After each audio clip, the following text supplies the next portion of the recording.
Spider-Man Miles Morales for the PC is finally here, and it's just in time for the holidays. In fact, it's quite fitting because the game actually takes place in New York City during the holidays. Recently, I've done some very quick and straight to the point benchmark videos that many of you have appreciated. However, today I would like to take my time and give a proper detailed analysis of Spider-Man Miles Morales on the PC. I have come to realize that while the shorter form benchmark videos are appreciated by many within the community, there are many different setting configurations that are not covered within those videos that often end up in a question that is asked within the comment section, and I do my best to answer every comment I can, but it takes time to get through the comments, and so I figured I would just do a longer form video and provide chapters so that you can jump to your section of choice. But before you do that, if you find any kind of value within this video, please do me a favor and hit the like button and drop a comment down below, because it really helps me with engagement with the algorithm. Even if it's just an emoji, just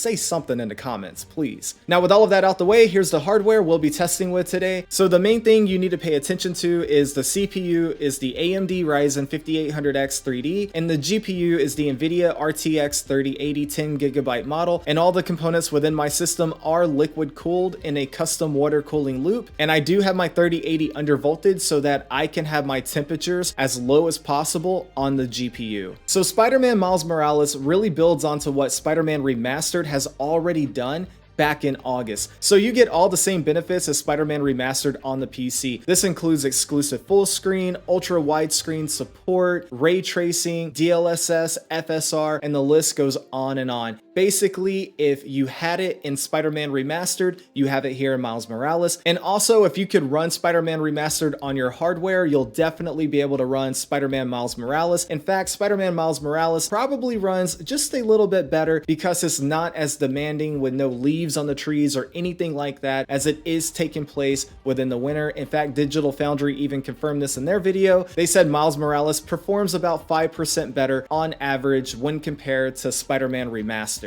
So essentially in Miles Morales, right after the opening cutscene, you are shot right into the city where you can start swinging around and you're on your way to meet Peter Parker. There are a couple of different ways you can take this route to get to Peter Parker, but basically I chose a route and continue to repeat that over and over for the benchmarking scenario. I walked on the ground, I swung through the city, I rested on the side of buildings and looked at different images a couple of times over and over. I kept repeating this at all the different resolutions and presets to make sure I could keep everything as tight as possible when it comes to these numbers. Lastly, as great as Spider-Man Miles Morales is, it is not perfect and it does have some form of performance related issues, and I'm going to talk about that first right off the bat. So essentially you will still experience some form of pop-in or even delayed texture loading. Digital Foundry also covered this in their video as well, and it is not related to your hardware. This is something that is just fundamentally broken within Spider-Man Remastered and Miles Morales. For whatever reason, this occurs even if you have a 4090, so just be aware of that. And lastly, in my personal testing, I did experience something that was very bad. Basically, the game would cause my GPU to spike to 100% utilization, and my frame rate would drop down to about 2 or even 4 frames per second, and my frame time was all over the place. I was able to capture a screenshot of this so that I could show it to you on the screen right now. However, my OBS recording software failed during this point because my GPU was under so much load.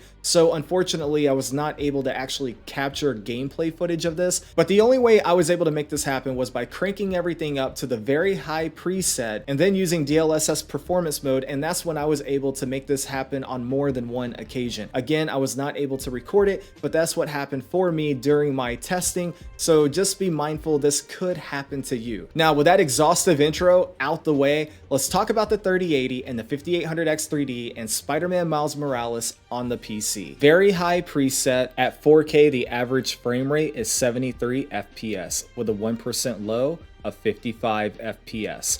At 1440p, the average frame rate is 127 FPS with a 1% low of 87 FPS. And at 1080p, the average frame rate is 163 FPS with a 1% low of 98 FPS. High preset. At 4K, the average frame rate is 91 FPS with a 1% low of 68 FPS. At 1440p, the average frame rate is 135 FPS with a 1% low of 93 FPS. And at 1080p, the average frame rate is 174 FPS with a 1% low of 103 FPS. Medium preset.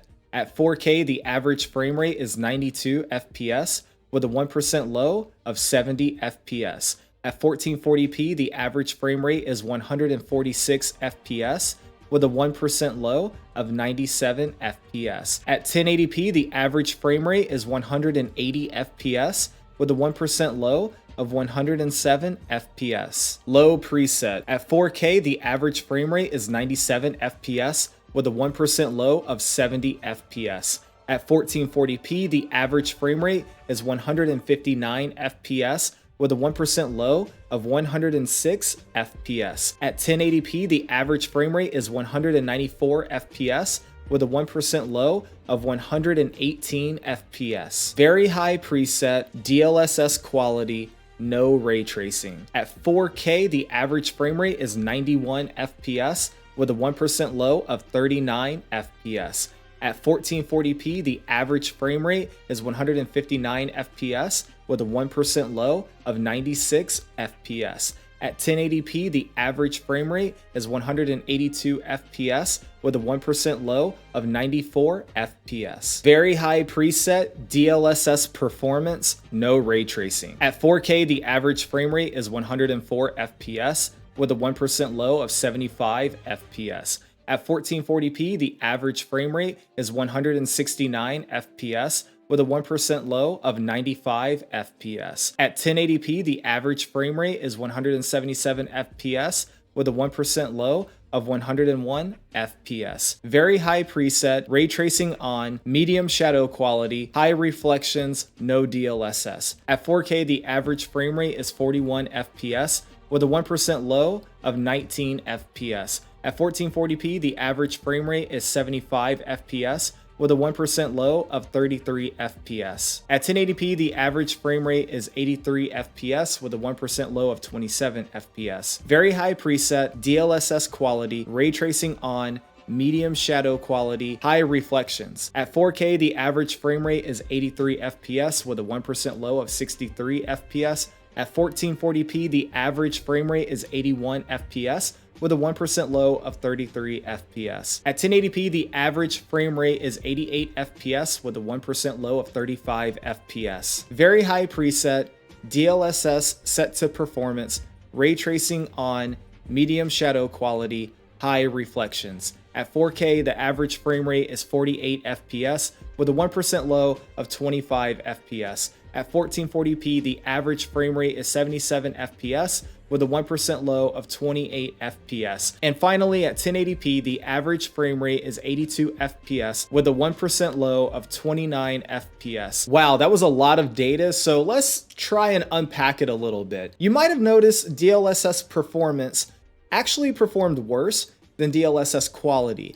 And this is something I've been noticing a little bit more recently. Gotham Knights did the exact same thing. And I don't know if this is a bug, if this will be fixed later. I'm really not sure. But what I can say is that if you can afford it, stay away from DLSS Performance because the image quality is noticeably bad. It definitely looks a lot worse. I definitely think you should try and shoot for native. And if you do have to turn on upscaling of some kind, then try to go for DLSS quality. I think the numbers under DLSS quality are definitely more than acceptable, and maybe worst case scenario, you can use a balanced option under DLSS, but performance is definitely something you want to stay away from. I think the best configuration here, if you're using a 3080, would be to play at 1440p on the high preset, turn ray tracing on, set the shadow quality to medium, and set the reflections to high. And this will give you an average frame rate of about 94 FPS. In my opinion, that is very impressive. And the reason why is because you're getting very close to 100 FPS. You're over 90 FPS on average with ray tracing turned on without using any kind of upscaling support whatsoever.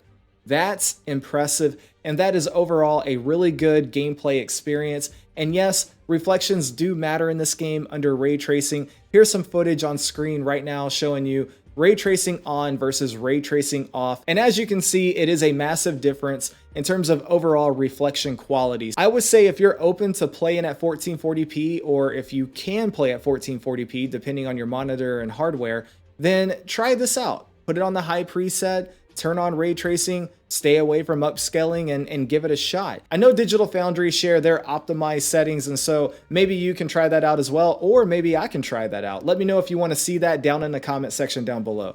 Well, that's all I got for this video. I hope you enjoyed it. If you did, please hit the like button because it goes a long way in helping me out. If you're new, please consider becoming a subscriber, and if you want more Spider-Man, check this video out over here where I benchmarked Spider-Man Remastered on the PC.